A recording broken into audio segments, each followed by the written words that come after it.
Wadhi kaunti mo be riwruok mochung'ne konyo mon liete ma kaisero kod apis jagoro mongirore migawo mar Raymond Omolo dhi nyime gi siro mon liete gwenge mopogore opogore tung' Kenya mangima mane ni gibedo gi ute mabeyo ma ginyalo dakie. Chenro nochaki kauntis ma Kaluo kendo sani osebedo ka odhi nyime kata kauntis mamoko e pacho ka e gweng' Manduta kar chungo bura Homa Bay Town. Chiliel Juliet Ouko jagni 39 mar Bamgot Widows Group ne oyudo fungruok bang' yudo ot manyien ma ogerne bwo chenro ma Widows Empowerment Program. Miyono osebedo kodak e ot ma omukore kendo bawo gi jwala ma bende osebedo ka keto ngimane kama rach.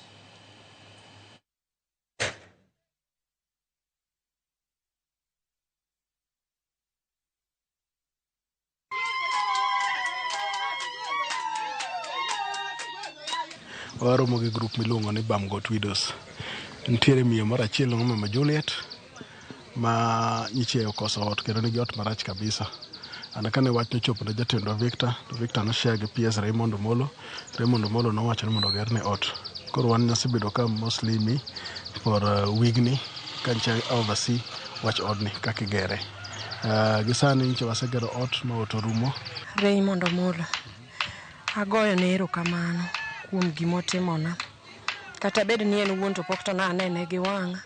To agoyo erokamano ne joma nooro ira mogiko chopo kodwa kama. Ana manyo namba Raymond Omolo mondo ayudi ne ok ayudo. Koro nogik sama Nyasaye oloso odiechieng' kod saa mane wayudo namba jatendwa maduong' mochung' ne mine miluongo ni Raymond Omolo mochung' e gedo mar mine gi dhier mar chandruok mar nyithind kiye.